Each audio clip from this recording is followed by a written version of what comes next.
तो जय जगन्नाथ सांग मैंने शुभ सकाल केमती अच्छा आपण मैंने बहुत जोर शीत पड़ुछि तो आपण मैंने शीतर मजा नियंतु गाँव रे तो खास करी आज गोटे ब्लॉग्स को आपण मानक स्वागत से कही यात्रा ब्लॉग्स आज पकेबी बोली तो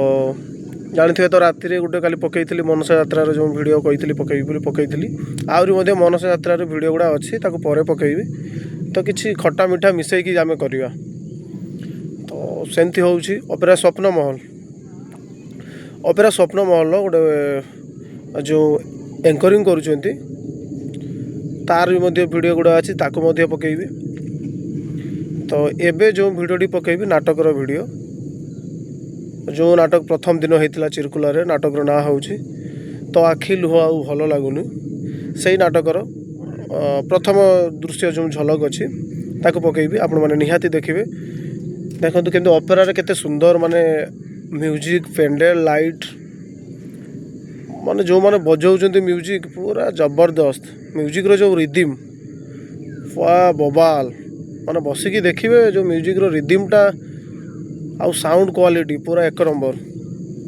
तो चलतु आज ये ब्लॉग्स टी देखा ब्लॉग्स बाबद को विशेष मुझे किसी कहबी खाली एत कहबी कि आपण मैंने ब्लॉग्स टी आरंभ शेष जाए देखिए जो नाटक टी बहुत सुंदर नाटक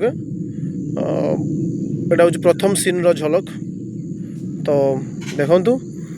केमती लगला कौन ना तार आपण मैंने मतामत निहाती रखिए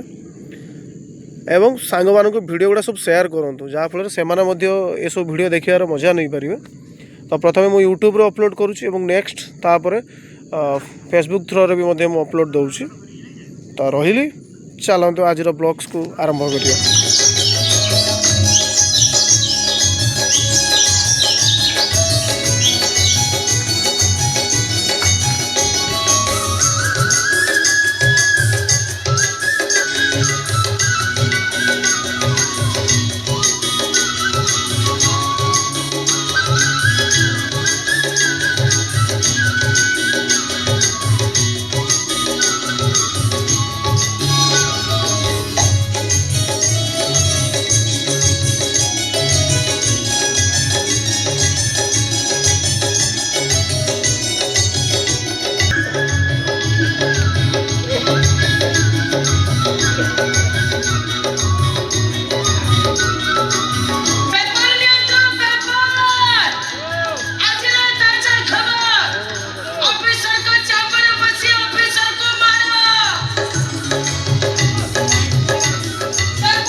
तुम नाम कौन?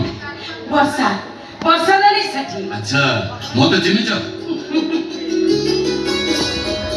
आपण तो के न चिन्हे छे मु चिन्हेबिनी सब दिन तो खबर कागज रे आपण को फोटो बाहरुची मंत्री समुद्र महापात्र आज एटी शुभ उद्घाटन देले काली छडी दुखी रखी को बाता बांटिले सब दिन तो खाली आपण को खबर अच्छा पाठ के तो पढिछु बीए पास कर छी आज्ञा बीए पास करछु अथच पेपर लिखुछ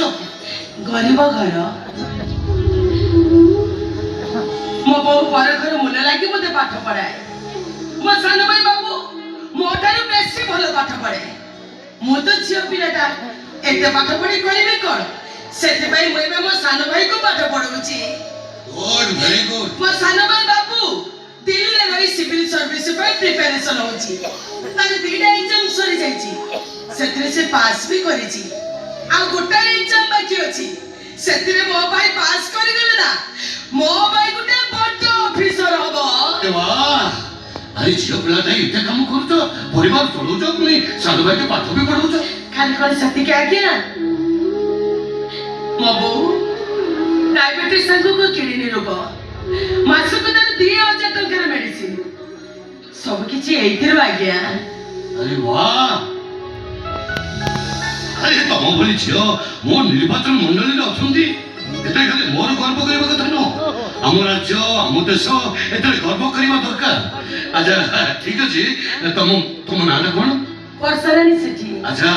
ତମେ କିନ୍ତୁ ସରକାରଙ୍କ ପାଖରୁ ସେ ବୀରାଙ୍ଗନା ସମ୍ମାନଟା ପାଇବ, ମୁଁ ସରକାରଙ୍କ ପାଖରେ ରେକମେଣ୍ଡେସନ କରିବି। ଆରେ ରେକମେଣ୍ଡେସନ କରିବି କଣ,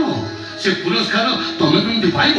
ସେଇଟା ବି ମୁଁ କରେଇଦେବି। ତମକୁ ସମସ୍ତେ ଜାଣିବା ଦରକାର। ନାଇଁ ଆଜ୍ଞା, ମୁଁ କଣ କହୁଥିଲି କି ଆପଣ ତ ମନ୍ତ୍ରୀ, ମୋ ବୋଉ କେମିତି ଟିକେ ବଡ ମେଡିକାଲରେ ଚିକିତ୍ସା ହବ ସେ ବ୍ୟବସ୍ଥା ଯଦି ଆପଣ କରିଦିଅନ୍ତେ, ମୁଁ ସାରା ଜୀବନ ଆପଣଙ୍କ ପାଖରେ ଋଣୀ ହେଇ ରୁହନ୍ତି। ଆରେ ଏଥିରେ କହିବାର କଣ ଅଛି, ମନ୍ତ୍ରୀ ହିସାବରେ ସେଟା ମୋର ତ କର୍ତ୍ତବ୍ୟ। ଆଚ୍ଛା ଶୁଣ ବର୍ଷା, ତମର ଯେତେବେଳେ ଯାହା ଦରକାର ତମେ ଭୟ କରିବନି, ନିର୍ଭୟରେ ମୋ ପାଖକୁ ଆସିପାର। ସବୁବେଳେ ଏ ସମୁଦ୍ର ମହାପାତ୍ର ଦ୍ୱାରଟା ତମ ପାଇଁ ଖୋଲା, ଯେତେବେଳେ ଯାହା ବି ଦରକାର ନିର୍ଭୟରେ ମୋ ବଙ୍ଗଳାକୁ ଆସିପାର ହେଲା। ଧନ୍ୟବାଦ ବାବୁ, ଆପଣଙ୍କୁ ବହୁତ ବହୁତ ଧନ୍ୟବାଦ। ଆସୁଛି ବାବୁ, ପ୍ରଣାମ।